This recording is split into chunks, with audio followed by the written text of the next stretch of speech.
eu sou Eduardo Guimarães do canal Edu Guia Oficial. Hoje no nosso podcast trazemos aqui Pedro Mussi, documentarista. Salve. Salve, meu querido. Beleza, Tudo Edu? bom? Então, conta pra gente aí como é que começou essa sua história de documentarista. Vamos lá, Edu. Primeiro, obrigado pelo convite aí. Nada. Mais uma vez. Estamos juntos. É isso aí. Parabéns pela iniciativa. Obrigado. Realmente diferente seu projeto e desejo muito sucesso. Muito obrigado. Vamos lá. Então, hoje eu me apresento como documentarista, né? O que eu tenho seguido assim como rumo de carreira. Estou entregando assim o meu primeiro documentário de média-metragem assim esse ano, que é sobre o Gonzagão. Mas eu comecei nesse meio já tem muito tempo, tem cerca de 12 anos. Eu trabalhei como músico durante, assim, desde o início da minha vida. E meu pai trabalhou em gravadora, então assim, eu sempre tive muito envolvido com essa questão artística, sabe? Sempre tive muito dentro desse meio. Sempre gostei muito. E na verdade, assim, eu nunca fui CLT, cara. Assim, eu nunca tive nem muita vontade de Trabalhar de carteira assinada. Exatamente, eu até brinco assim, às vezes você pega uns trabalhos, uns freelas assim, meio mais ou menos, mas, cara, eu prefiro fazer do que estar sentado no escritório. Você tem a sua empresa. Hoje eu tenho uma empresa, tenho uma produtora. Não, porque, pelo menos tem uma garantia social, vamos dizer assim. Pois é. Mas, enfim, é isso. Aí eu comecei como músico no meio artístico, mas sempre gostei de imagem, sempre tive essa parte mais técnica junto com a parte artística. E fui me direcionando. Então, assim, uma série de coincidências me levaram. Não foi uma coisa que, inicialmente, eu planejei ser documentarista. Acho que o caminho, a vida foi me encaminhando. Eu fui experimentando também várias coisas dentro do mercado. Né? Eu comecei, por acaso, com uma câmera emprestada da minha sogra, fazendo fotografia, foto, still, para uma amigaça da minha esposa, amiga nossa até hoje, grandes amigos, Thiago e Tereza. Ela tinha uma confecção de roupas fitness e eu fazia foto para ela, isso assim, há 15 anos atrás. Aí numa dessa começa, tem câmera, indica, vai, começou, a gente começou a prestar serviços. Sem pretensão? Sem pretensão, assim, não era ainda... Mas você já era um bom fotógrafo, já tinha conhecimento? Era uma câmera profissional? Era uma câmera semi-profissional.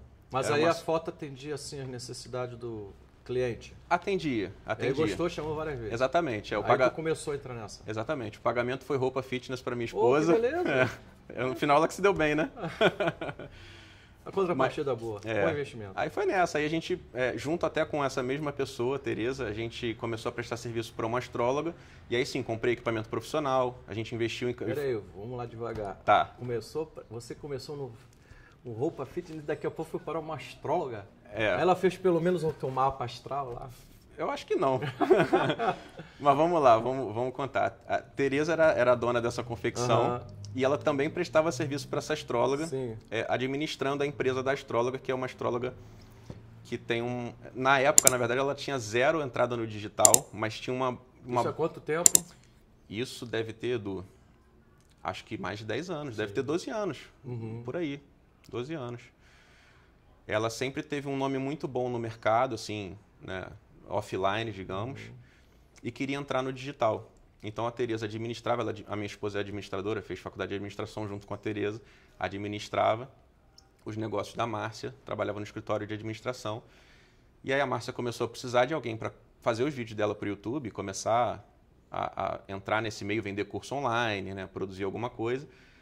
E aí, por meio de eu fazer essas fotos para a parte fitness da Tereza, ela falou, Pedro, você não quer fazer e tal? Eu falei, quero. Você tem câmera profissional? Eu falei, tenho. E eu não tinha. Então, ela falou, beleza, vamos marcar então a gravação dia tal, daqui a uma semana. Nessa uma semana eu fui ao LX. Correu atrás. Corri atrás, peguei uma Nikon 5300, né? Nem me lembro. Não sabia mexer, passei a madrugada vendo vídeo no YouTube, aprendendo. Arrumei umas luzinhas, assim... Deu o teu jeito. Dei meu jeito e fui lá gravar com a Márcia. Fiquei uns 3, 4 anos trabalhando com a Márcia. Mas você já tinha gravado antes? E gravado coisas pessoais, cara. Foi assim, profissionalmente, foi... Mas sabia pelo menos... Sabia. Como fazer, né? Sabia como fazer, sabia como fazer. Tinha essas referências de já ter trabalhado, como eu falei, meu pai trabalhou em gravadora, então participei com ele de algumas gravações de clipes de artistas e assim, frequentava estúdio, né? Então via um pouco disso dos bastidores tinha ali. Referências, né? Tinha referências, exatamente. Então, mas eu sempre fui muito disso, assim, cara. Apareceu a oportunidade, eu acho que assim, eu tenho a capacidade de entregar sem, obviamente, comprometer a seriedade do trabalho da pessoa, eu pego e dou meu jeito de aprender e conseguir executar. Sim, você tem um tempo ali para poder correr atrás. Exatamente. Então, assim, a oportunidade pintou, não pode deixar escapar. E aí daí você... Aí daí comecei a trabalhar com ela, comecei a investir em equipamento, que eu acho que é fundamental, assim, cada vez melhorar o equipamento que você tem, saber operar ele da melhor forma possível, assim, se especializar. Então, daí comecei a ter equipamento e aí as pessoas foram me convidando para fazer outros trabalhos. Trabalhei uma época fazendo um programa chamado Vivo de Música, que era para a internet, com o Bruno Galvão, que a gente entrevistava artistas da cena local do Rio. Era um programa muito bacana. E daí a gente foi conhecendo outras pessoas, fazendo outros contatos, né? Abrindo a nossa rede. Sim.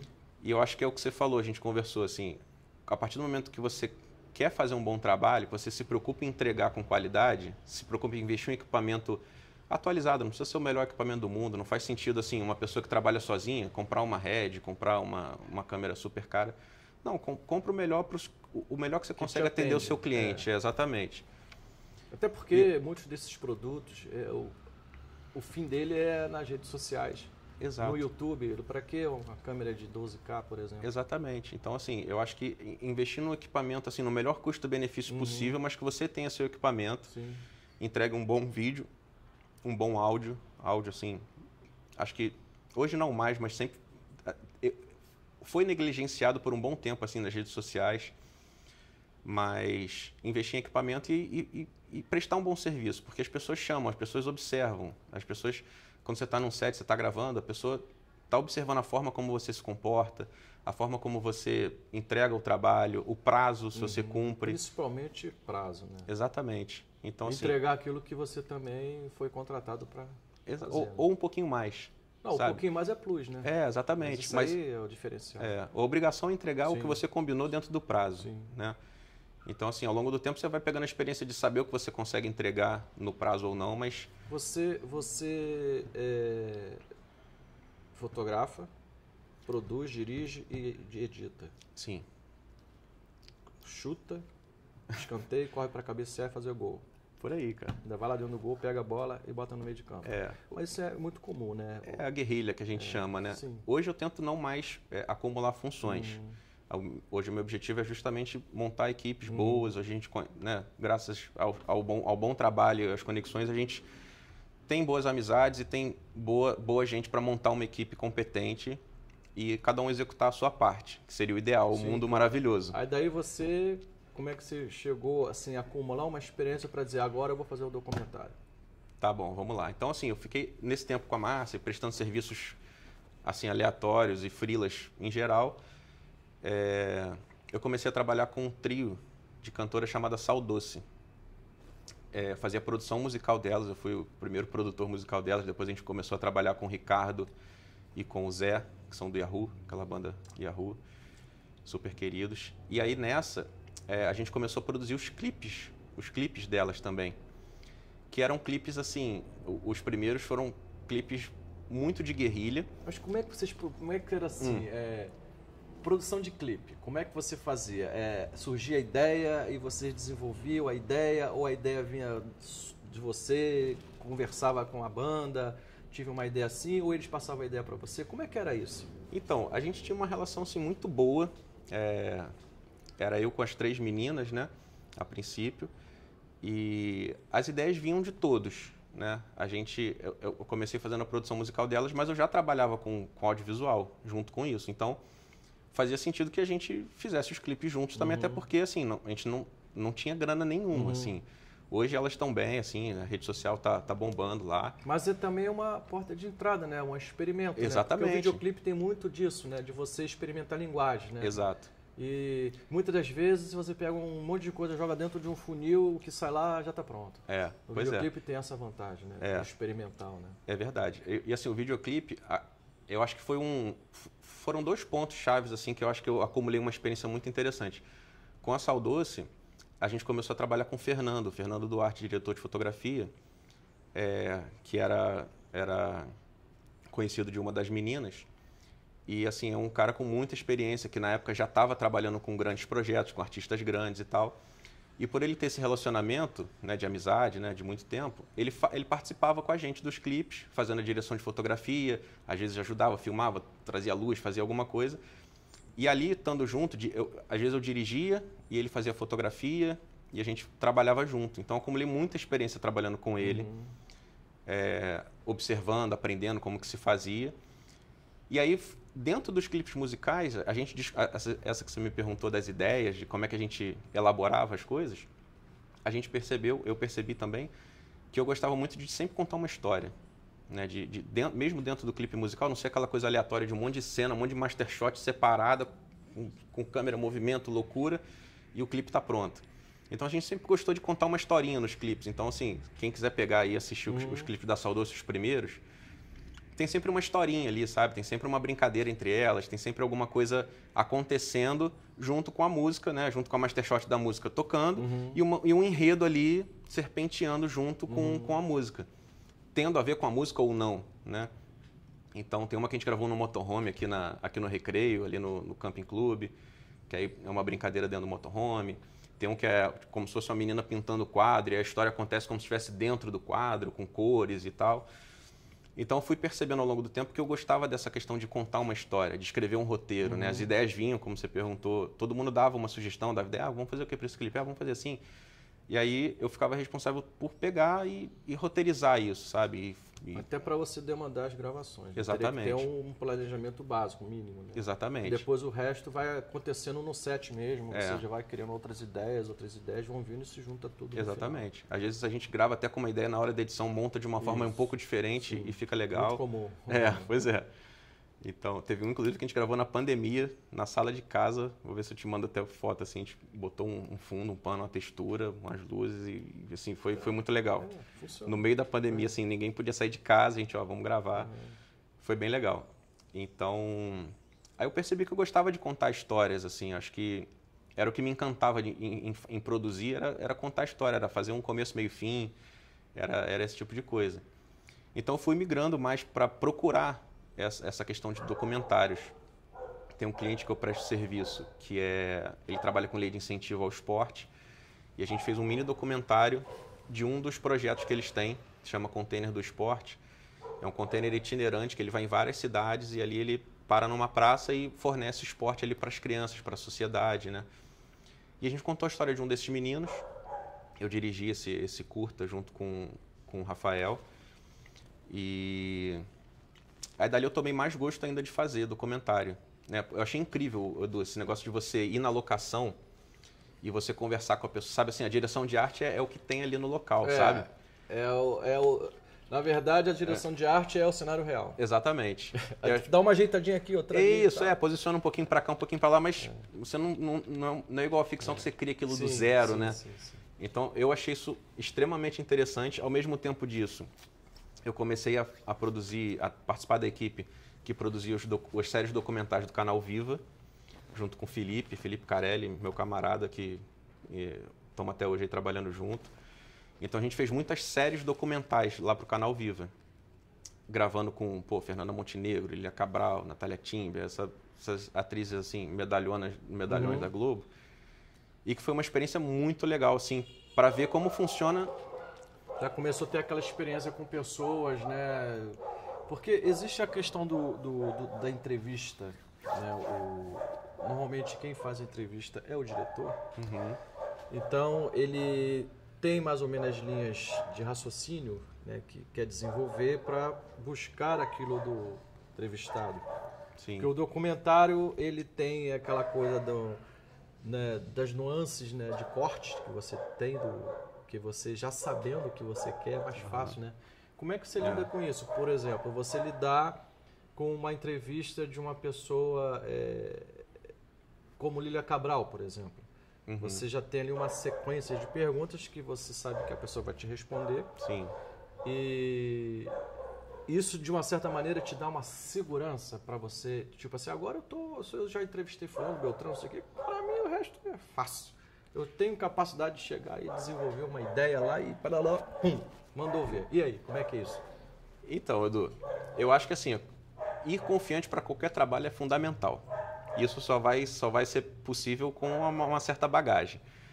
Mas, por exemplo, a gente vai fazer esses trabalhos com Lília Cabral, com Fernanda Montenegro. É maravilhoso. Na verdade, assim, eu, nesses últimos trabalhos, eu estava fazendo direção de fotografia. O Felipe Carelli estava fazendo a direção. E, na verdade, quem era o idealizador é o Hermes Frederico, lá da CAL, o diretor da CAL. Ele que fazia as perguntas. Mas, assim, ali eu aprendi muito. Primeiro porque o Hermes é um cara que sabe muito, assim, história de novela. Estava conversando ali, sei lá, com a Fernanda Montenegro. A Fernanda, às vezes, esquecia alguma coisa. Ele falou, não, isso aí é novela tal, do ano tal, não sei o quê, de cabeça. Né? E eu via como ele provocava Sim. as pessoas para responder o que ele queria. Sim. Mas eu também percebi uma diferença muito grande de você entrevistar um profissional da área, uma atriz, um ator, que sabe desenvolver uma história, que sabe como que ele vai construir aquela ideia para a mise-en-scène toda para ser aproveitada. Exatamente. Ele sabe, assim, errou, ele automaticamente já trava e continua, ele sabe exatamente o que ele precisa fazer, o que ele precisa falar. É relativamente mais fácil. Então, assim, eu aprendi muito com o Hermes nessa parte de a provocação, como é que ele provocava a pessoa para tirar o que ele queria. Sim. Mas aí, assim, vamos dizer, no mundo real, assim, de pessoas comuns, como eu te falei... É mais difícil. É mais difícil. O documentário do Gonzagão... As pessoas não sabem o que é ponto de corte. Exatamente. As pessoas, às vezes, falam igual a metralhadora, você respira. É. Respira que eu preciso uma vírgula, no mínimo. É isso. Porque complica, né? Uma pessoa que experiente, ela sabe que tem que desenvolver um raciocínio muito rápido, pontuar para dar pontos de corte. Exatamente. E um profissional, ele tem que, de alguma forma, seduzir a pessoa para falar daquele jeito. Exato. Então, se você pegar uma pessoa muito acelerada, na linha de raciocínio, nas respostas, você sabe, pô, eu vou ter dificuldade. E muitas das vezes, você pega uma frase aqui, outra lá e faz isso. Exatamente. Para dar sentido. Exatamente. E se a pessoa não consegue, não dar um respiro... Aí como é que você aprendeu? Fala pois aí. Então, eu aprendi justamente com essas séries do Viva, cara. Porque a gente fazia as entrevistas... Foram muitas, assim, que... Foram muitas. Foram 4 temporadas, cada temporada com cerca de 13 a 16 episódios. Muita gente. Gravamos as vilãs que amamos, os casais que amamos, comediantes que amamos. E gravamos agora esse ano um especial com a Fernanda Montenegro e Natália Timber, Amigas de uma Vida. E assim, aí, como é que super foi emocionante. a Fernandona? Pô, maravilhosa. Assim, ela se autodirige, cara. Ela se autodirige. Sabe que ela se autodirige. Os atores mais experientes são os mais fáceis de lidar. São. Você só dá a ideia, aí ele fala, vou fazer aqui pra você, o que tu acha? Aí você fala assim, porra, melhor do que isso. Entendeu? É na frente da câmera e por trás das câmeras também. Exato. Acho que quanto mais experiente a pessoa O bacana é que as pessoas falam assim, isso não vai funcionar. Isso aqui, sabe, é bacana você lidar com pessoas. Então, eu acho que é mais fácil você lidar com profissionais experientes e calmos. Exato. Aquelas pessoas frenéticas, aquele ritmo de 7. Fala assim, calma, tu vai infartar. Devagar. Vamos reduzir, né? Desacelerar, eu tô entendendo, mas espera aí, tu bebe uma água. É verdade. Tem gente que é assim, né? É verdade. Mas é exatamente isso. Aí, deixa a equipe nervosa também. Deixa a equipe nervosa. Então, assim, é exatamente isso, cara. Assim, e quanto mais experiente, assim, a gente vê que, às vezes, a gente faz entrevistas com pessoas que nunca ficaram na frente de uma câmera nem nada, mas quanto mais experiente, mais à vontade a pessoa deixa a equipe como um todo. Sabe, assim, de tirando falar... o ego, né? Que alguns, né, infelizmente... mas... Tem uma questão de... Tem. Então, assim, eu já fiz, assim... com algumas pessoas, entrevistas, não vou citar os nomes aqui, pessoas muito famosas, né? Que tinha problema de toque. É mesmo? Você não podia respirar, que a pessoa, a tua respiração está me atrapalhando aqui. Eita. Você para de andar aqui atrás que está me atrapalhando. Pessoas super famosas. Caramba. TDAH. Mesmo? Pessoas que, se tiver passando uma mosca, ela para tudo. Pera aí, tem que matar essa mosca, senão eu não vou conseguir. Caraca. E são pessoas que você não imagina. Nossa, como é que essa pessoa vive assim? Mas é complicado. Mas continua nessa história.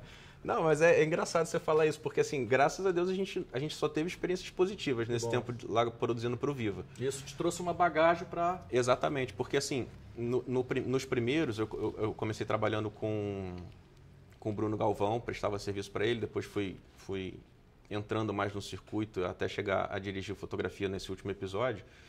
Mas no primeiro eu participei da operação de câmera e participei da edição também, junto com o diretor, com o Felipe Carelli. Então, foi onde eu peguei essa experiência que você falou, de pegar uma frase daqui e jogar para lá e faz sentido no final e fica melhor do que estava, sabe? Então, eu tenho uma linha na minha parte de documentário, que a gente vai falar mais na frente do Gonzagão, que eu não gosto de colocar narração E eu não gosto muito de colocar, assim, lapada com texto. Eu gosto que as pessoas contem a história. Sim. O narrador são os convidados ali, Sim. são, assim... Eu acho que não tem que ter esse terceiro interveniente ali para colocar uma narração... A história é contada em primeira pessoa. Exatamente. Eu acho que cria muito mais conexão. Sim, é mais difícil fazer. Mas eu acho que o resultado... Se você tem, né? Quem tem mais credibilidade, o narrador ou o próprio personagem? Exatamente. O Você tem personagem. que pensar. Então, assim, se a história está sendo narrada em primeira pessoa, eu vou te dar um exemplo aqui, né? O filme Tropa de Elite, né? Sim. Inicialmente, ele seria contado por um outro personagem e depois chegou à conclusão que deveria ser o Capitão Nascimento contando a história dele. Sim. Depois já tudo gravado, né? Não. A história, ela veio assim, ela veio com a ideia, né, de que o filme deveria ser contado por um outro personagem, que era o Matias, não é? Matias, sim. né? E aí foi se pensando assim, como é que vai ser montado isso, contado pelo Matias, quando na verdade é a história do Nascimento. Isso tudo, o documentário, o que acontece? É vivo, né? Não, você tem a ideia inicial e ele ganha vida própria. Ele começa a ganhar vida própria. Então você percebe o que funciona e o que não funciona. Verdade. E as mudanças orgânicas, que são fundamentais, porque como a ficção acontece, às vezes você vai fazer uma cena e fala assim, pô, essa cena não vai funcionar bem. Eu escrevi o filme, eu estou dirigindo o filme e eu vou montar o filme. Dando um exemplo, como você fala guerrilha, você já tem uma previsão de como vai ficar montado aquilo. Isso traz um certo conforto para você, que você sabe o que vai funcionar e não. Sim. Então, você sabe o que você precisa fazer para... Então essa coisa contada em primeira pessoa, ela só te dá um pouco mais de trabalho porque você tem que ouvir a história, para você aproveitar as aspas para aquela pessoa. Então, mas eu acho que dá mais credibilidade. Com certeza. Eu acho que esse tipo de montagem, né, vamos dizer assim, que tem toda uma preocupação, né, daquela história ser bem contada. E nada melhor do que contada em primeira pessoa. Exatamente. Então, se você bota a figura na narração, eu acho que isso já está um pouco... A Petra mesmo, no filme que ela fez da democracia Vertigem. Em Vertigem, você tem toda a história contada por ela. Então, você tem uma visão. Exato. Toda direcionada... Um ponto de vista, né? Exatamente. Ponto de vista que você não está envolvendo uma terceira pessoa que ninguém conhece, um narrador. Pois é. Quem é esse narrador? Uma voz misteriosa? Pois é. Por que não? Desconecta um pouco, né? Muitas das vezes, aquela coisa, o que é melhor ser contado pela própria pessoa ou por um narrador? Por que o narrador, se a pessoa está falando isso? Pois é. Então, por que não aproveita? Exato. Então, esse tipo de montagem, né? Porque isso é uma coisa decidida meio que na pós, né? Exato.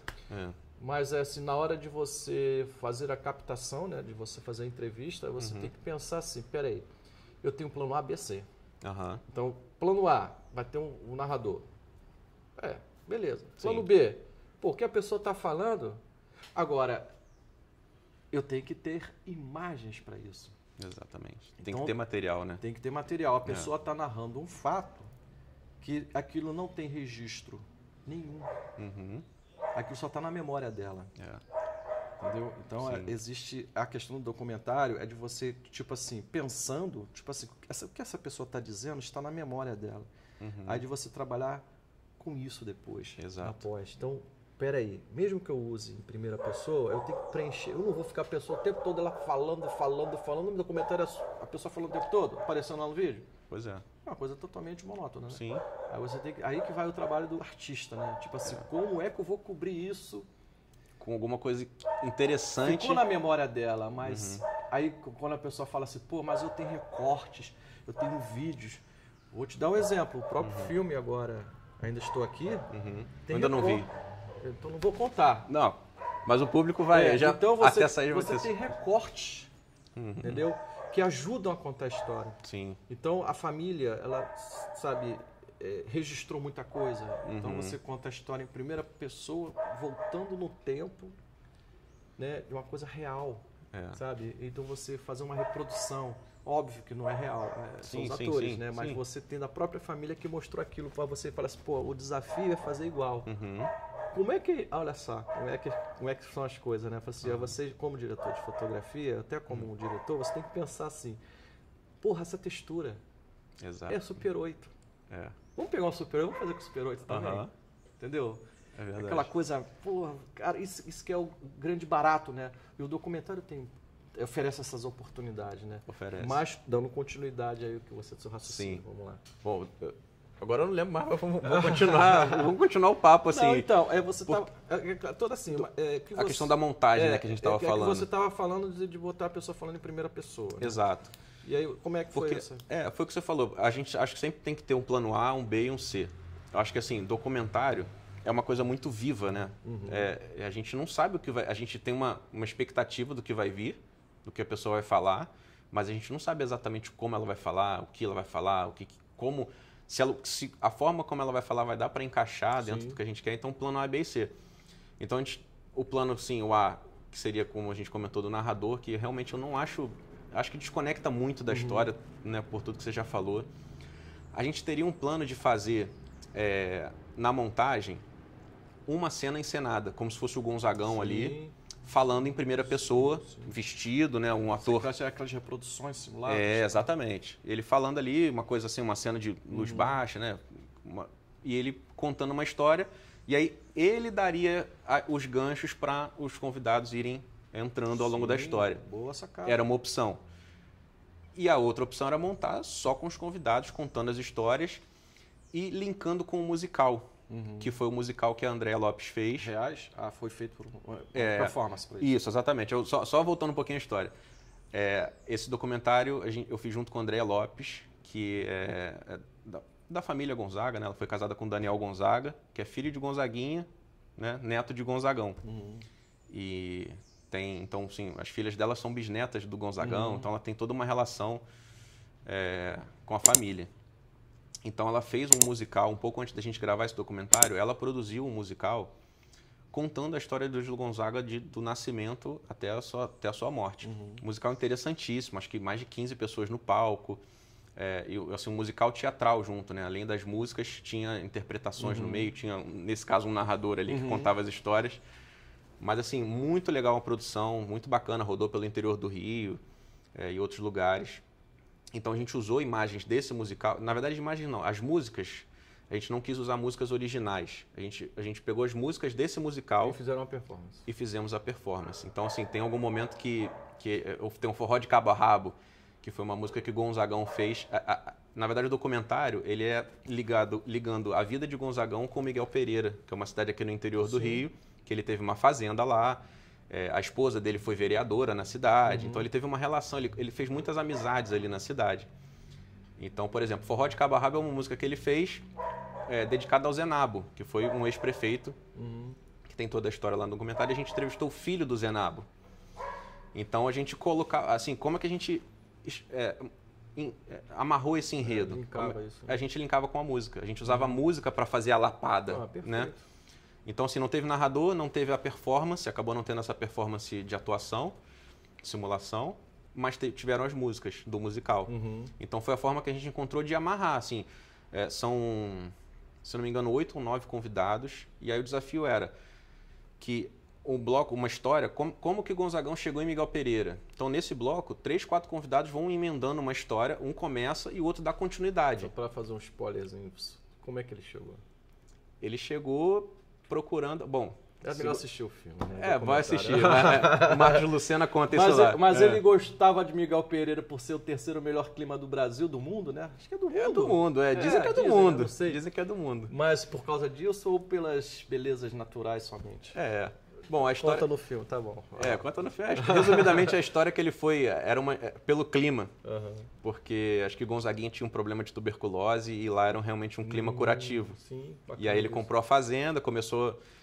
as histórias que as pessoas contam, assim, que o Gonzagão era do povo, cara. Assim, era um cara que estava ali e por isso fez muitas amizades. Hoje o hospital da cidade se chama Hospital Luiz Gonzaga. Então, assim, de fato ele fez amizades ali e deixou um legado. E ele já era Luiz Gonzaga quando foi para lá, assim, já era o rei do Baião, famoso, né? Então, assim, ele ajudou muito ali a cidade. A cidade realmente não tinha nada e lá no documentário vão contar essas histórias todas. Acho que Miguel Pereira deu um up, né? De um tempo para cá, né? Muito. Cresceu muito, assim, turisticamente, eu acho que é a cidade que mais cresceu no Rio, cara. Tá. Parque dos Dinossauros. Vamos lá, hein? Vale a visita, vale a visita. Em breve, de repente, vai ter um museu do Gonzagão lá. Opa, bacana. Tem alguns projetos lá legais. Mas, assim, falando tecnicamente da parte de documentário, eu acho que esse desafio de emendar uma história com a outra, assim, você começa falando uma coisa e eu dou continuidade ao que você está falando. Sim, montar de uma forma que... Lá vai dando sentido. Vai dando um sentido e a gente usou as músicas para fazer as lapadas, né? Para fazer esse corte de um assunto para passar para o outro, fazer os links. Então, assim, foi muito bacana de fazer porque você ganha experiência fazendo. A gente estava conversando ali em off sobre isso. Então, acho que assim, aprender, os cursos são fundamentais. Acho que cortam um caminho gigantesco. Acho que é super importante quem puder investir em curso, investir em conhecimento. Seja pago, seja gratuito, mas pegar pessoas com experiência que estão disponibilizando esse conteúdo e aproveitar.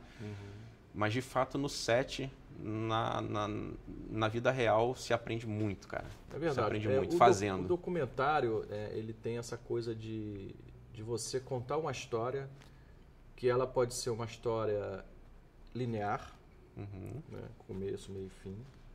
Ela pode ser atemporal. Você começa de trás para frente, de frente para trás, mistura tudo, né?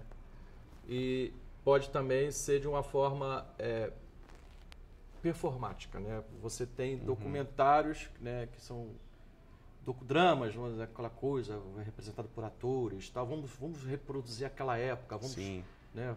Como uma das propostas do seu filme era de fazer que, assim, quando você mistura tudo, né, assim, as ideias, né, e você às vezes percebe que o que funciona e que não funciona. Exato. E isso você só consegue na montagem. Exatamente. Então tem um detalhe importante no doc que você tem que pensar o seguinte: eu tenho a ideia inicial.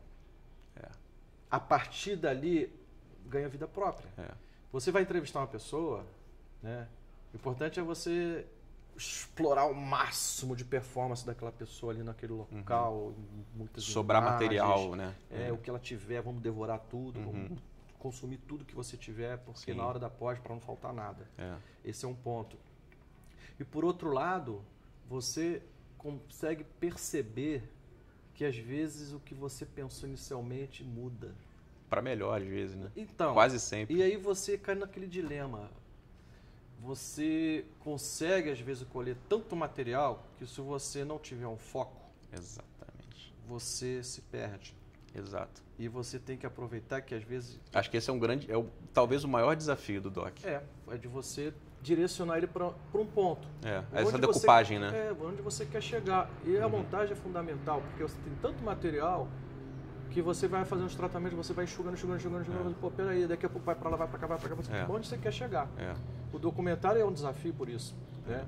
E não somente porque você, às vezes, acaba tendo várias ideias dentro de um doc que pode transformar em outro. Exatamente. Entendeu? Você faz dá vontade de produzir 3 no final. Você às vezes fala assim, pô, isso aqui dá pra fazer 3, 4, 5 histórias diferentes, de repente tem uma história, pô, essa história aqui que ele tá contando, eu vou fazer um doc sobre isso aqui. É isso aí. Entendeu?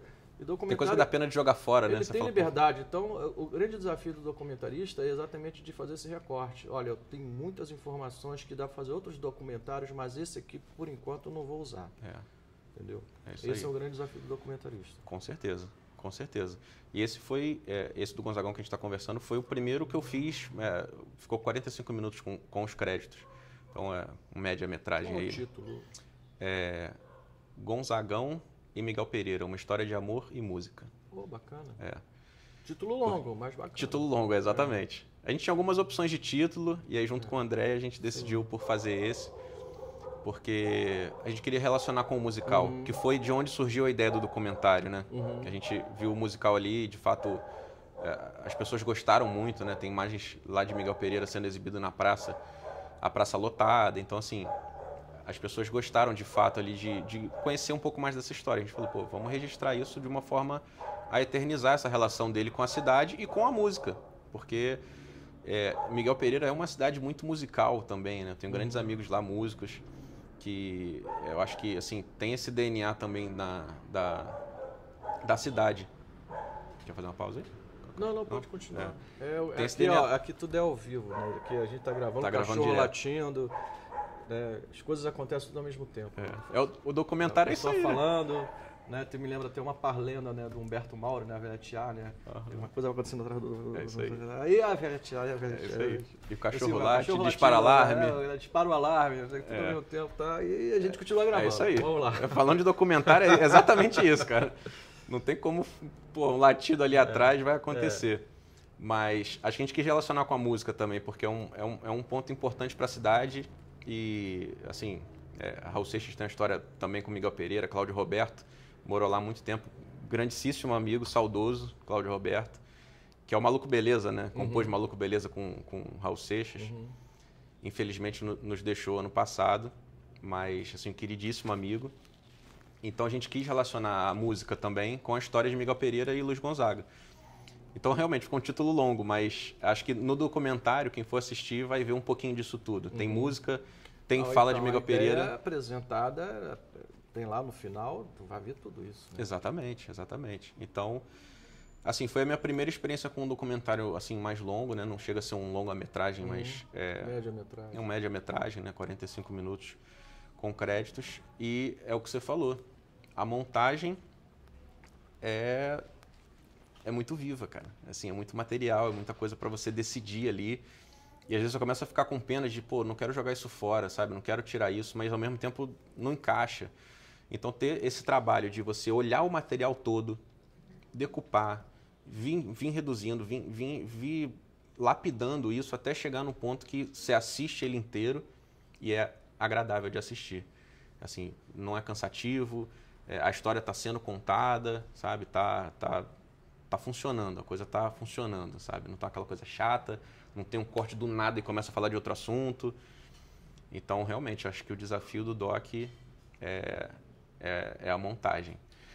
Então, aí você tem uma quantidade absurda de horas gravadas, aí você tem que reduzir aquilo para 40 minutos, isso que é a montagem, o documentário, né? Inclusive o longa, né? Tem muito isso, né?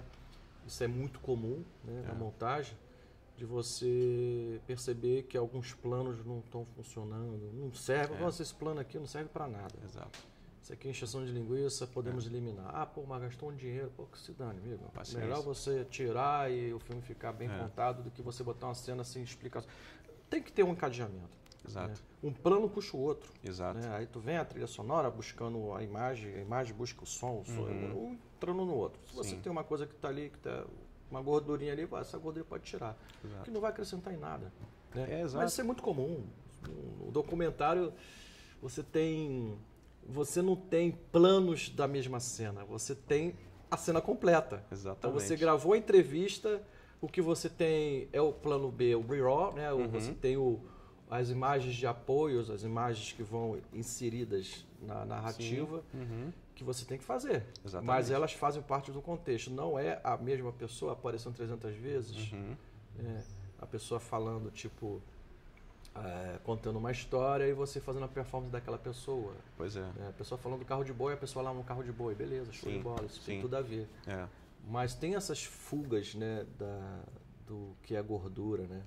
E que se você tem que identificar como... Sabe que às vezes a gordura, ela pode ser gordura naquele momento, mas de repente lá na frente, no final, você bota aquilo ali que cai como uma luva. Entendeu? É verdade. Você desconstruir aquilo que você... personagem que você grava linearmente, você coloca ele em vários pontos. Exato. Ele fala aqui agora, daqui a pouco entra outra coisa, depois ele volta aqui e fala sobre isso aqui, depois fala sobre isso aqui, quando vê isso aqui. É essa construção que você cria uma história contada de várias maneiras, né, pela mesma pessoa. Sim. Né, e ela aparecendo em contextos diferentes, em momentos diferentes. Essa construção da narrativa que é o fundamental para quem vai pensar em fazer documentário. Exatamente. No meu entendimento, concordo, com ele certeza. é um grande desafio, porque o que você tem que entender é exatamente com quem você está conversando e o que aquela pessoa pode te oferecer. Exato. Qual é a história daquela pessoa, o que ela pode me informar. Porque, às vezes, ela não tem propriedade para falar sobre um assunto, mas ela descreve de tal maneira que você vai buscar a pessoa que tem propriedade. A pessoa está falando sobre uma outra pessoa. E se a outra pessoa estiver disponível, é a outra pessoa que vai contar essa história. Exatamente. Certamente. Então é isso que, no prestar de atenção no que a pessoa está dizendo, ela deixa tantas informações que te deixam pistas de que como você já vai pensar. Então, tem aquela coisa, o start. Do documentário tem um start. Então, se você busca quem é a pessoa mais importante para dar entrevista nesse documentário, é fulano. Então, ele é o start. Dali, ele vai me dar tantas informações que eu vou buscar outras pessoas, outras localidades. Então, tipo assim, ou então você... Ele é o fio condutor, né? Ou você vai conversar com a pessoa, né? Para conhecer a história da pessoa sem gravar. Né? Só lá fazendo pesquisa e tal. E a pessoa começa a mencionar outras, começa a mencionar lugares, aí você já fala, lugar tal, lugar tal, pessoa tal, pessoa tal. E, olha assim, aí você, pô, pessoa tal, pessoa tal, pessoa tal. Aí, essa parte de produção, né? É a parte de pesquisa. Pesquisa, e quando você tá ali, putz, caramba, essa pessoa é fundamental ser ouvida. Entendeu? Por quê? Porque vai ser ela falando. Entendeu? Então, são informações que são... A construção do documentário, ela se dá na pesquisa, muito na pesquisa, né? Então, você trabalha de uma maneira assim, orgânica, o tempo todo, de entender que os enlaces têm que ser comuns, né? Na construção até no momento da montagem. Então, você tendo muita informação, né? Como você mesmo falou, teve uma situação que a pessoa sabia tanto sobre aquele personagem que a pessoa esqueceu ele, dava a resposta. Isso é importante, você saber o que aquela pessoa, né? E você provocar de forma que ela fale espontaneamente, que o espontâneo, que é a cereja. Difícil. Difícil. Então, quando você, às vezes, já aconteceu comigo, né, de eu estar gravando, vou citar um exemplo aqui, de estar gravando com um cientista, né, no ambiente, né, de pesquisa dele, e no briefing, conversando com ele e tal, ele super, né, explicando as coisas, com a maior tranquilidade do mundo, a asneira de falar, gravando, meu amigo. Pronto. Mudou completo, travou. Travou, o cara virou gago. Clássico, né, cara? Virou gago. Eu falei, não entendi, o cara tava conversando comigo, agora ficou gago. Falei, pelo amor de Deus, sem preconceito com os gagos, mas essas coisas que você quebra a naturalidade. Então, eu acho que o grande segredo de uma entrevista é de você começar a entrevista sem a pessoa perceber. Exatamente. É conversar, né? Não é aquela, você vai me dar a entrevista, não, a gente vai conversar. Exatamente. Vamos conversar sobre essa situação aqui, sobre aquele caso. Exatamente. Não precisa impostar, tem uma pessoa que imposta uma voz, peraí. Ou não sei o quê. O documentário não é sobre o diretor, né, cara? É sobre o assunto, né? São então, pessoas. A gente tá conversando com pessoas, as pessoas têm uma forma de agir. Não, vamos ser natural, mas... Exatamente. Né? Então, às vezes... Assim, poxa, a pessoa às vezes se sente melhor andando, vamos andar um pouquinho, vamos gravar andando, entendeu? Já houve casos também comigo de eu estar fazendo um doc e a pessoa apontava para tantos lugares que estavam ali, eu falei, porra, calma aí. Vamos gravar com você andando, isso aí. Você vai andando apontando, depois a gente vai lá, faz detalhe e beleza. É mais espontâneo do que isso, entendeu? É essa sacada. Que a gente tem que ter no set. A gente perceber que, tipo assim... É na hora isso. Não, você percebe que às vezes a pessoa está meio incomodada. Eu já percebi isso, a pessoa meio incomodada, que a câmera estava captando que o lado não era fotogênico da pessoa. Aí eu percebi aquilo, mudou virar a câmera para lá. Beleza. A pessoa não quis falar, tinha vergonha. Entendeu? Então essas observações, as pessoas dão pistas, às vezes... E às vezes você tem que ter um pouco mais de experiência para poder sacar isso, né? Você tem que estar ali de verdade, né, cara? Eu acho que você tem que estar ali, tirar o ego, que eu acho que assim, é fundamental num trabalho de documentário. Não é sobre o diretor, né, cara? Acho que assim... Né? O diretor, ele é o maestro. Exatamente. Ele tá tirar o melhor de cada um. Se uma está desafinando, vai prejudicar a orquestra. Então vamos tentar ajustar. Vamos dar mais presença aqui, que o problema está ali. Verdade. Então, e você buscar, né, o que te interessa, né, que é a informação, né? É o que você precisa. De forma espontânea. Né? Você precisa daquele material e a pessoa que vai te dar está ali na sua frente. Como que você vai tirar isso, né? Então, essa conversa prévia é fundamental. Eu acho que assim, aquela coisa de chegar, gente, ó, vamos lá, boa conversa para vocês, vamos conversar. Vamos, assim, se precisar a gente vai interromper, mas vamos conversando, sabe? Deixar a pessoa voltar. Não, fala, se eu vou lá gravar uma entrevista, não, a gente vai conversar, a gente vai conversar, exatamente. Aí chega, acho que assim... Esquece que tem câmera. O trabalho do diretor, nessa parte, é muito fundamental, cara. É muito fundamental. Tranquilizar a equipe toda, como às vezes, a caso de você estar tão integrado com a equipe, de você falar, vou fazer um sinal para você, tu começa a gravar. É isso aí. Porque o cara não percebe nem que está sendo gravado. Aí fala assim, então, podemos gravar agora? Já chegou um caso, a pessoa tem um compromisso agora, eu vou ter que gravar agora, senão... Não, amigo, já acabou. Como assim? Já gravei. Como assim? Já gravei. Já foi. Vambora. É Tudo isso que eu aí. queria, você já me falou. Pô, mas eu não tive... Pô, nem fui lá no espelho ver como é... Nem escovei os dentes, pô. Aí, o que você vê no espelho... É uma coisa, você é muito crítico, mas o que as pessoas estão vendo, você não vou deixar uma pessoa, de repente, com uma casca de feijão na boca. Sim, é feio, claro. O cabelo para um lado que a pessoa não está percebendo. Agora, às vezes a pessoa se prepara, ela se produz tanto, tanto se preocupando com a aparência física, que o conteúdo dela fica prejudicado. Verdade. Quando o conteúdo dela é maravilhoso, mas ela está mais preocupada com a estética Sim. do que com o conteúdo. Isso aí, você, lá na entrevista, na pesquisa, você começa a perceber como é que é a pessoa. É verdade. Entendeu? De você observar, por exemplo, a pessoa às vezes já deu várias entrevistas, e você vai ver que aquela pessoa é outra na entrevista, você vê essa pessoa aqui, cara lavada, e aqui ela tá bem maquiada. Sim. Eu não vou fazer isso com uma pessoa dessa, aí eu vou estar sacaneando, Sim, entendeu? é Porque eu sei que a pessoa quer se produzir toda. Então, aí malandramente, você pode chegar e falar assim, olha, eu percebo que você gosta de... Né? Então você já fica pronta, que a gente quando chegar... Quando tiver tudo pronto, a gente já fica pronta que quando a gente só vai ter uma conversinha antes no início, né? Só para entender umas coisas aqui, para botar umas coisas em ordem aqui, e aí você já fica pronta. Aí faz um sinal pro... vamos lá, vou começar a perguntar. Aí a pessoa começa a falar, não, eu quero que você falasse um pouco sobre isso aqui, tal. Uma coisa que eu tenho dúvida, não sei o quê. Aí a pessoa começa a... Quando tu vê, já foi. E não existe melhor coisa do que você gravar a pessoa. Eu já fiz vídeos institucionais, né, de você ter que botar assim, algumas pessoas falando sobre a empresa. Então você bota um empregado falando sobre a empresa, ele vai pensar assim, não, tem que fazer bem pro patrão. Então tem que, sei lá, fazer pose, falar impostado, controlar minhas palavras. É a pior coisa que existe.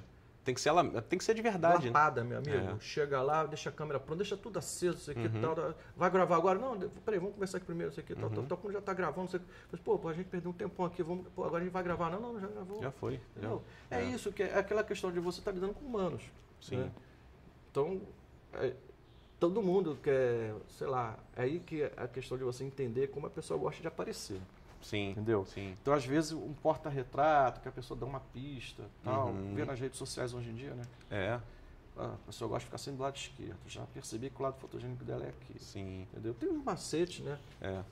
Esses macetes são interessantes. Você, como documentarista, você às vezes passa, né, por despercebido, mas não é despercebido. É tão o conhecimento que você tem que o negócio já vai no automático. Sabe? Já é natural, né? Você já consegue na conversa identificar a pessoa e conseguir... E aí você muito rápido resolve tudo. Né? Isso aí que traz, né, é a confiança, né, o conhecimento, né, a experiência que a pessoa traz ao longo dos tempos. Né?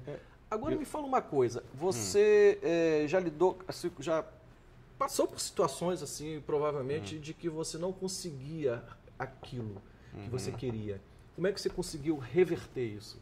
De um personagem que você vai entrevistar e não está rendendo, não é isso que eu queria, a pessoa não está falando lé com cré. E aí, como é que você lidou com isso? Pois é. Então, Edu, isso acontece muito, você sabe disso. Mas olha que interessante, cara, a gente está conversando aqui e tudo que a gente está falando é sobre relacionamento, é sobre percepção, é sobre detalhes que não são detalhes técnicos. A gente não está falando aqui de qual tipo de lente que você usou, enquadramento, filmou em log, filmou em não sei o quê.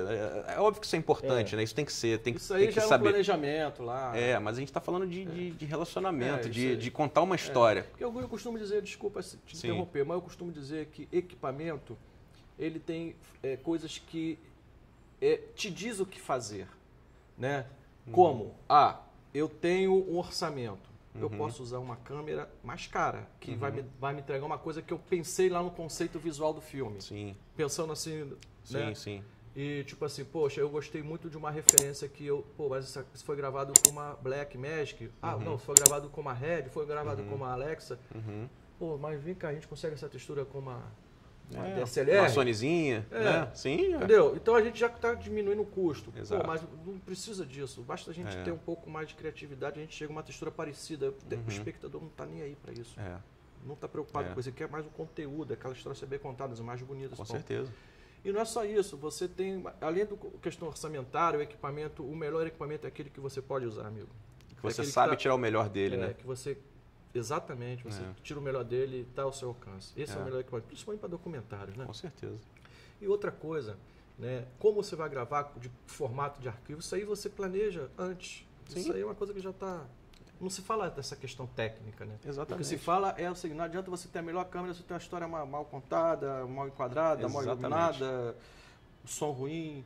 Então isso tudo tem lá no final vai entregar um produto ruim, às vezes tu gastou uma fortuna, aí eu chego e falo assim, eu faria isso melhor do que isso. Pela metade. Metade do preço. É isso aí. A ferramenta, o equipamento é uma ferramenta, né? Você tem que saber usar. Mas eu acho que é obrigação você saber tirar o máximo do que você tem. Sim, claro. Essa a parte técnica você tem que saber. Assim, interessante. Esse documentário do Gonzagão, por exemplo, foi uma equipe de 4 pessoas só. Então, a DOC é bem reduzida. Né? Então, assim, é para caber no carro, para todo mundo. Exatamente, assim, eu costumo dizer o seguinte: quantas pessoas eu vou levar? O que couber no meu carro? É isso aí. Tirando o equipamento, o que couber no carro? 4 pessoas, o resto na mala e vamos embora. Normalmente são 4. Normalmente assim, você como diretor, né, tem um operador de câmera, o técnico de som e de repente né, o editor, né? Sim, o editor na pós depois. Uma pessoa que vai ali te auxiliar, um produtor, sei lá, enfim. Sim. Essa é uma equipe básica, entendeu? Isso. Doc não precisa mais que isso também. A não ser que seja aquele doc para né, Discovery, aquelas coisas que reprodução, vamos simular aqui, não sei o que tal. Aí já é outra coisa. Aí são produções de filmes que são docs, né? Exatamente. É outro critério outra visão, né? Com certeza. Né? Assim, você, olha, pô, eu tenho aí, olha só, vou te dar um X aí para tu fazer esse doc. Você, opa! Então eu posso ter a equipe dos meus sonhos? Aí você, não, eu posso botar um Alexa, não sei o quê. O cara, pera aí. Então já acabou o dinheiro. Só na Alexa já acabou o dinheiro, né, cara? Por aí, entendeu? Mas eu tenho um. Então. Aí o cara, não, mas como aí? Tu tem uma? Tá bom, mas tu vai cobrar o aluguel dela, não? Pois é. Porra. Entendeu? Eu já vi situações assim de pessoas de fazerem orçamento, isso que é uma coisa interessante, né? Porque uma coisa é você fazer um doc autoral. É seu. Você faz o que quiser. Eu quero fazer e né, vou fazer o que eu puder, entendeu? Outra coisa é você fazer um doc sob encomenda. E aí, eu não sei, eu costumo perguntar à pessoa na cara de pau, quanto você tem para gastar? Com base no que você tem para gastar, eu vou te dizer o que eu posso fazer. Sim, o melhor que eu posso fazer com isso. Não adianta eu falar assim, faz um orçamento, mas eu não faço. Entendeu? Eu não sei fazer. Eu falo assim, eu não sei fazer orçamento para isso.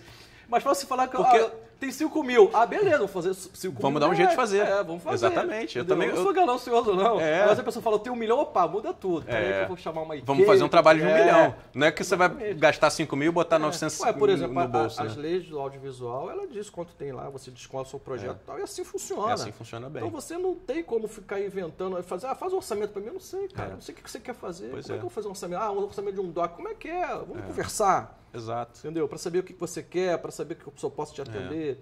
Porque às vezes o próprio cliente não sabe o que é também exatamente. A maioria não sabe. Eu já fiz, institucional, então? Então, eu já fiz assim com agência de publicidade, né, de a pessoa da agência acompanhar. Então, normalmente todo o trabalho é mediado por agência, então é diferente, entendeu? Então já tem todo um trabalho pronto ali para ser feito e você vai executar. Então, com base no que você já fez, a pessoa um briefing, um roteiro já. Por exemplo, eu já conheço a mão de obra desse pessoal aí, dessa produtora e tal.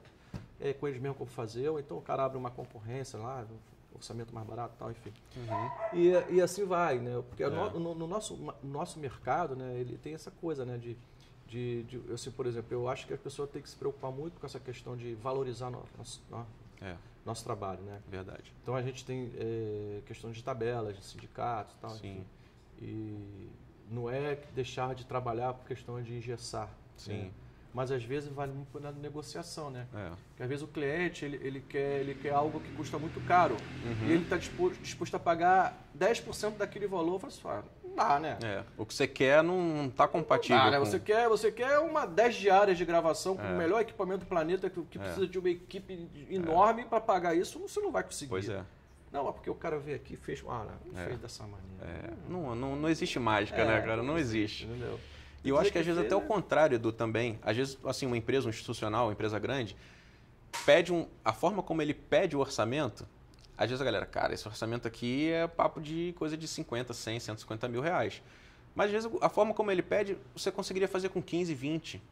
sabe? Então, mas é a forma, exatamente. Uma coisa é você imaginar o que o cliente quer. Você não tem que imaginar o que o cliente quer. O cliente tem que dizer o que ele quer. Exatamente. Eu não vou tentar adivinhar. Me diga o que você quer. Claro. Me faça um roteirinho, pelo menos assim, da forma literal mesmo. Isso.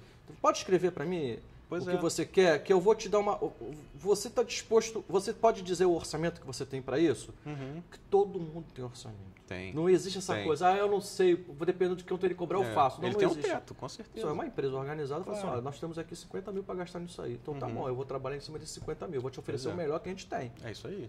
Aí quem vai dizer quantidade de equipe, equipamento e tal, aí é a produtora, Exatamente. é o produtor. Sim. Que aí fala assim, ó, tem uma ideia formatada aqui, Sim. aí a partir daí você começa a apresentar ideias. Né? Tipo assim, ó, eu vou desenvolver a ideia para você, porque tem muita gente, Sim. às vezes...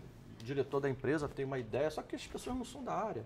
E não, nem, que eu quero uma animação, não sei o que, no final não é nem uma animação, é só um... e nem tem ninguém para fazer isso por eles, entendeu?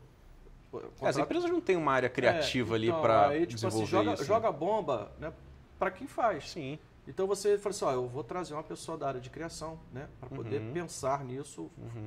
Já tem o valor do cachê dela, da diária dela. Falou, ela tem um projeto aqui, quanto é que tu me cobra? Já tá, o valor, tal, já sei que a pessoa já é acostumada a fazer. Sim. Então já está no orçamento. Ó, desenvolve um vídeo institucional de 10 minutos para essa empresa aqui que ele vai apresentar nas captações de cliente, na divulgação, tal, PPP. Ah, então vamos fazer assim. Já teve situação de a gente fazer, tem mais de helicóptero. Cara, hoje em dia é drone. Isso. É o drone. Entendeu? Ele faz muito melhor do que helicóptero. Pois é. Entendeu? Uma fração do custo, né, entendeu? cara? Então, assim, imaginar essa questão do autoral, né, pro on demand.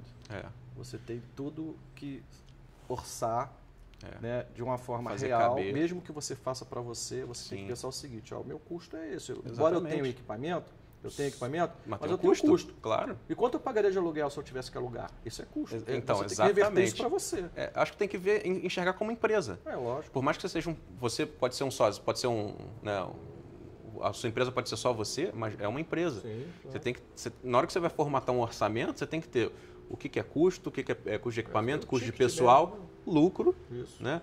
Beleza, eu vou fazer um trabalho que vai custar R$5.000. O meu serviço custa R$2.500. Eu já vi casos de pessoas que falam assim... E mais 1.000 de lucro. Assim, vai ser mais barato porque eu tenho equipamento. Pô, não fala isso, cara. Pois é. Tu se queima. Você gastou dinheiro nesse equipamento. Não, pelo amor de Deus, cara. É. Isso faz parte do orçamento. Com certeza. Por mais que você... Tipo assim, quanto é a alocação de um equipamento tal? Mesmo tu Metade. Metade, mas pelo não tá cobrindo, Com entendeu? certeza. Tipo, isso faz parte do teu... Se você, quebrou, como é que tu vai pagar isso? Porque Pois você tem equipamento, eu vou cobrar só minha mão de obra, eu já vi casos assim. Já. Não, e o pior que pessoas que sonham, né, com uma coisa estilosa, né, porque aí acha que tipo, mas eu não tenho esse dinheiro, né? Eu já vi que a maioria dos orçamentos que você apresenta, com base no que a pessoa fala, sem você saber quanto a pessoa tem disposto a gastar, tu tá perdendo o seu tempo. Tu tá perdendo o seu tempo, porque às vezes a pessoa pensa assim, eu tenho 2.000. Estou dando um exemplo. Tem 2.000. Mas eu quero um negócio de 20. Se a pessoa cobrar 2.500, até dá para pagar. Aí chega lá 30.000. Quê? Que absurdo. Como assim? O cara filmou o aniversário da minha filha, ele pagou. Paguei R$1.000 para ele, pô. Mas, porra. É diferente, cara. Não combina, né? Não confunda conhaque de alcatrão com isso aí. placa de avião. Entendeu? Então as coisas são bife à milanesa com bife ali na mesa. Né? Entendeu? Então tá pedindo a pessoa errada, né? Como tem às vezes assim, eu quero te ajudar. Então me ajuda. Me ajuda a te ajudar. Meu primo tem uma câmerazinha que ele faz também, não sei o quê. Eu acho que a gente tem que pensar assim, né? Valorizar o nosso trabalho, nossa mão de obra, né? Pensar como empresa, mesmo não sendo, mas você é dono do seu negócio. Exato. Você é nota fiscal, se não é outra história. Entendeu? O que você tem que ter é a visão de que o que você está fazendo é fruto de um conhecimento que você adquiriu, você investiu para isso. Você investiu em mão de obra, ou investiu em conhecimento, tempo, estudo, equipamentos, né? Sim, experiências diversas. Isso tem um custo, né?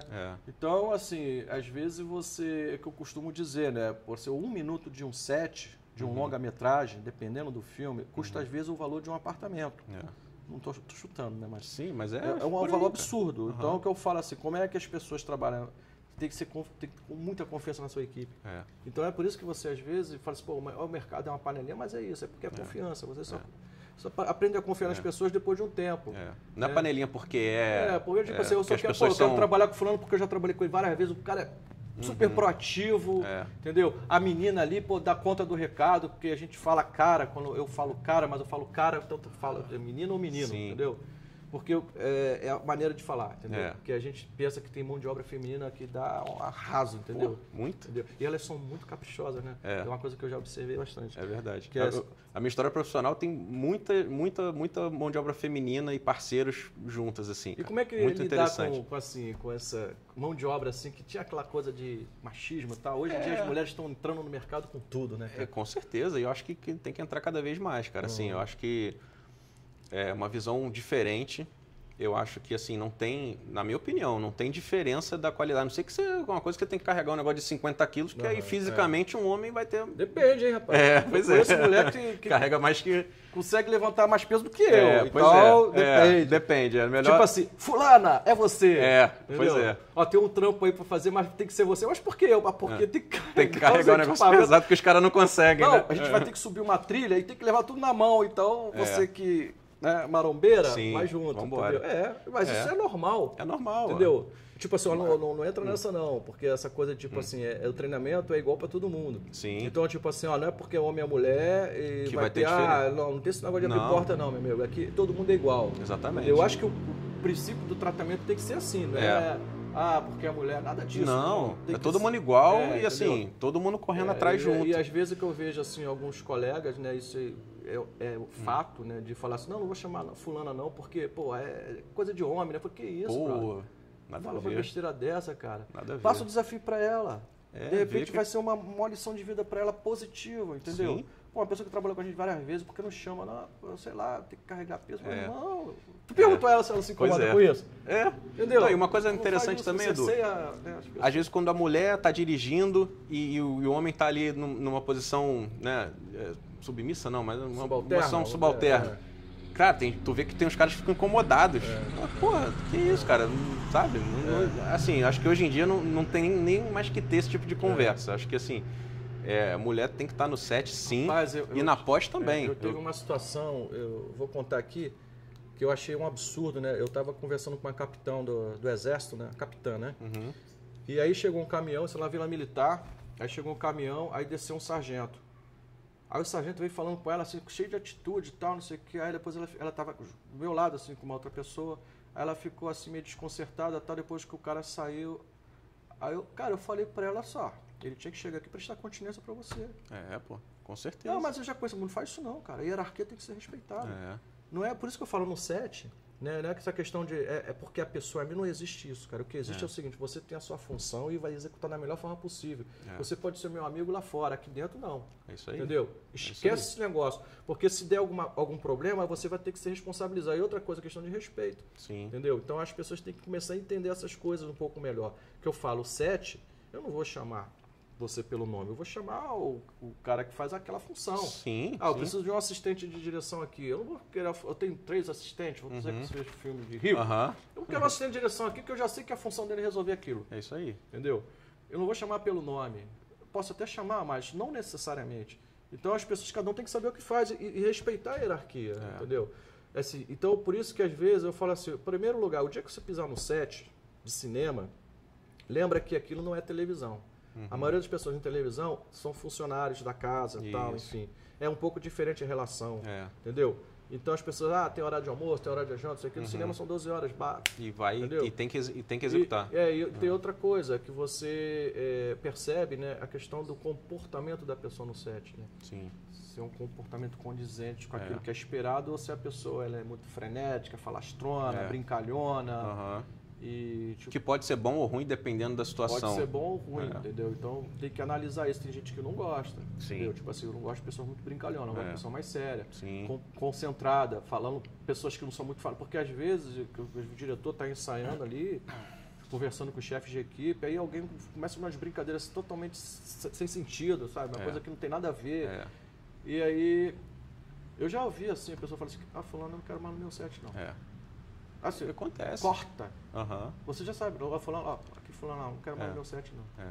E o que é interessante, o que você está falando, Edu, você vê que a gente está falando de relacionamento, cara. Exato. Você não está falando se o fulano é o melhor operador, se o cara é bom ali, de foquista. Mas é isso mesmo, relacionamento. Relacionamento. Porque os seus clientes, além de gostar do que você faz, do seu trabalho, ele gosta da forma que você lida com ele. Exatamente. Da sua postura com ele e a postura da sua equipe ali na hora que vai O colega falou uma vez, falou pra mim, não, a gente vai dar um orçamento aí, vai de terno. Eu falei, eu de terno? Por quê, cara? O cara vai precisar, não sonho em gravar. Pô, se a gente fosse de terno, ele ia passar uma vergonha, porque foi todo mundo tranquilo. Diretor, todo mundo à vontade. Eu falei, caraca, que bobagem. A gente chega lá falando um monte de besteira, o cara fala, antipático, não sei o que. Pô, meu irmão, o papo não tem nada a ver, é um assunto profissional, vamos lá conversar, mano. De terno eu não sou assim no dia a dia, não funciona. Então eu acho que você tem que ser você mesmo. E porque a parte técnica se aprende, cara. A parte técnica, minha esposa hoje está trabalhando comigo. O Gonzagão, ela trabalhou comigo, a gente filmou o musical junto, inclusive ela estava com a perna, com a pé quebrado, de tala, de aquela bota Robocop, e a gente trabalhou na filmagem do musical.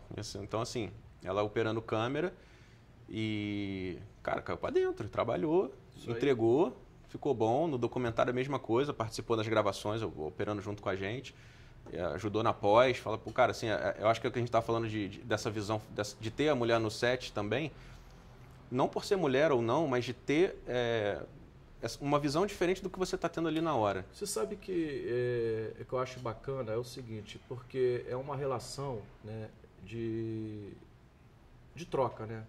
Sim. Então, tem coisas assim que homem faz melhor do que mulher, é verdade. Tem coisas que mulher faz melhor do que homem. Verdade, mas não quer dizer que vou te chamar para fazer porque mulher é coisa de mulher. Não existe isso. Que eu vejo que às vezes é coisas diferentes. Eu tive uma aluna da UF que fez um trabalho de um longa comigo. E aquela menina deve ter, eu nem sei a idade dela, até para perguntar se ela é maior de idade. É mesmo? A menina deve ter 18 anos. Caraca. Mas uma seriedade, cara, uma coisa. Uma postura, né? Que eu gostei muito. Pois é. Entendeu? Que aí você contratou pela postura. Não, então, o que eu achei interessante, eu falei assim, cara, tu vê, né? Acho que é da pessoa, né? Então, às vezes, pessoas... da pessoa. Falei assim, cara, essa tem futuro. Entendeu? É o que eu falo, é questão de confiança. Você confia. Eu confio. Super profissional, entendeu? Porque às vezes você esquece que a pessoa é aluna, parece que é profissional, já trabalha há muito tempo nisso. Você já relaxa, você fala, confio, vou relaxar. E outra coisa, os filmes que eu faço, eu costumo sempre chamar estagiários, né, alunos de universidades, né, até curso de audiovisual, exatamente para ter essa experiência de set, sabe? De ver como é que é e tal. É importante. E aí a gente observa, né, aquelas pessoas que chega primeiro que você, a pessoa não se preocupa com o horário, a pessoa está ali para aprender, para somar, e tem pessoas que inventam desculpas e desculpas. Porque tem uma festa de um amigo, eu vou ter que ir, não sei o que. Porra, beleza, vai falar isso no mundo real, lá, valendo. Mas se fosse um set pagando R$2.000 a diária para você, tu tava lá, né? Não é isso. Sabe o que acontece? Onde existe já a confiança, começa por aí. Quando você pega a pessoa, tipo assim, você está aqui para aprender, né? Você não está aqui para mostrar o que você sabe, porque você não sabe. Você não sabe ainda. Entendeu? Exatamente. Então vamos lá, você está aqui para aprender, quer aprender? Beleza. Vai começar apertando carrapeta, beleza? É igual soldado no quartel achando que o primeiro dia vai pegar um fuzil, vai pegar uma vassoura. Exatamente. Vamos pegar os fuzis. Chegar lá, todo mundo, vamos pegar o fuzil, chegar uma vassoura para cada um. Aí daquele que reclama de varrer. Na casa dele, lá na casa da mãe dele, reclama pra caramba, nunca varreu a casa, mas lá no quartel, por quê? Porque sabe que o sistema... Hierarquia, respeito. Então é o seguinte... Você vai começar e eu vou ficar observando, entendeu? Se você for continuando é porque eu estou gostando. Se eu falar para você não vir mais é porque eu não gostei. E eu vou te dizer por quê. Sim, faz parte do aprendizado. Exatamente. Também. Se você quer continuar, você tem que corrigir isso aqui. Foram muitas pessoas já que eu falei assim, entendeu? Ó, teu comportamento não é condizente com o set. Entendeu? Aqui você não está para aparecer, aqui você não está para dar a sua opinião. Aqui você está para fazer o seu trabalho. Se alguém te pedir opinião, você dá. Exatamente. Agora não dá de graça não, porque você está fazendo a pessoa parar para te ouvir. Com certeza. Entendeu? Com certeza. E aí isso já é um tempo perdido. Desconcentra a pessoa, entendeu? Então, não é um regime militar, como diz assim. Não. Mas a forma sempre será desse jeito. Entendeu? Então, assim... Para a coisa rodar, tem que funcionar, tem que ter uma ordem. Eu prefiro ter um mecânico que resolva meu problema e cobre R$500 um minuto do que o cara cobrar R$500 e levar o dia inteiro. É isso aí. Entendeu? Então, assim, a gente está aqui para otimizar o nosso tempo. É tudo muito caro. Então, se você pisar na bola, você vai escorregar ali, vai esbarrar naquela pessoa vai cair com o equipamento, vai quebrar. Você está entendendo? Sim. Então é aquela coisa, como eu já vi pessoas em sets super complexos, cheios de problemas, e a pessoa sem o EPI. Entendeu? Não é não porque eu não gosto de usar isso, sabe? Não, é obrigatório. Amigo, é obrigatório. Tem que ser. Não tem esse negócio exatamente. não, entendeu? Então, é o conhecimento, né? E aquela coisa da... Corre, o pessoal puxa o cigarro, o bom assistente é aquele que já vem com o isqueiro aceso. Na mão, pronto. Já está imaginando o que você quer. Entendeu? Então, essa coisa, né? Essa sinergia tem que acontecer. Então, você, já houve vários casos, né, de eu olhar para um lado, olhar para o outro, tipo assim, e tá com 5 pessoas do meu lado e ninguém pergunta nada. Tá vendo que eu tô buscando alguma coisa, né? E aí, de você querer alguma coisa, daqui a pouco você chama fulano lá do outro lado, para vir porque resolver. os que estavam ali sequer deram confiança. Então, essa é a questão da observação, né?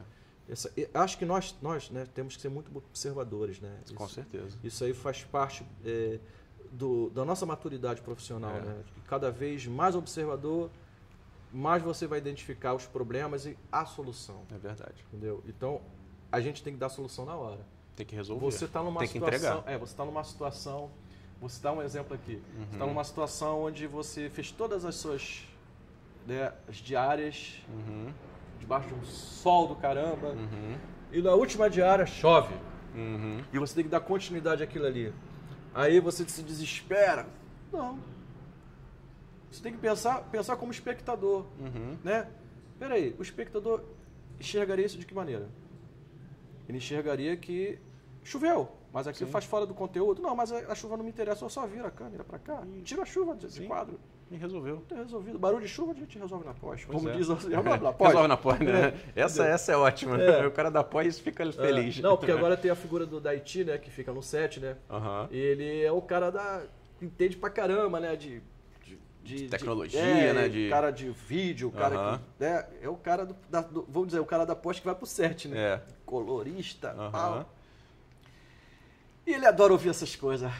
Adora, ele fica feliz, né? Não resolve não. Não, vou resolver aqui agora.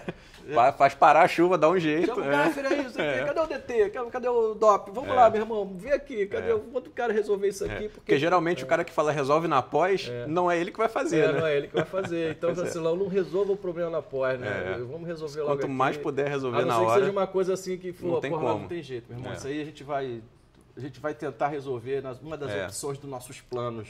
Entendeu? Na pós. E aí não tem jeito. Vai fazer o quê? Pô, cara, o papo tá bom, né? Mas a gente tem que já tá no finalzinho aqui do nosso podcast de hoje. Maravilha. Então passa aqui, cara, vamos lá, manda aí pra câmera aí seus contatos, né? O seu Instagram, né? Beleza. Fala aí quando é que vai estrear seu filme. Show de bola. Vamos lá. O meu Instagram é @pedromussi, Pedro M-U-S-S-I. Lá você consegue... Eu posto pouco, sou low profile, mas tem meu contato lá, você consegue entrar em contato, ver alguns trabalhos. A gente está lançando o documentário do Gonzagão, com Miguel Pereira. Esse ano ainda, ele está sendo exibido exclusivamente em Miguel Pereira. Então vai ter divulgação da agenda lá na prefeitura. Quem tiver interesse de estiver por lá ou quiser visitar a cidade, já é até uma boa dica. E a partir do ano que vem a gente vai começar a rodar festival e aí a gente vai informando, assim, um documentário muito legal, muito bacana de fazer parte disso aí. E é isso, vamos para os próximos.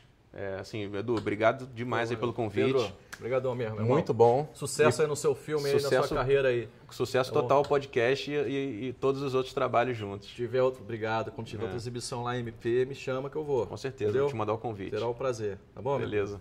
Forte abraço de novo. Obrigado, querido. Tchau, tchau. Até a próxima, gente.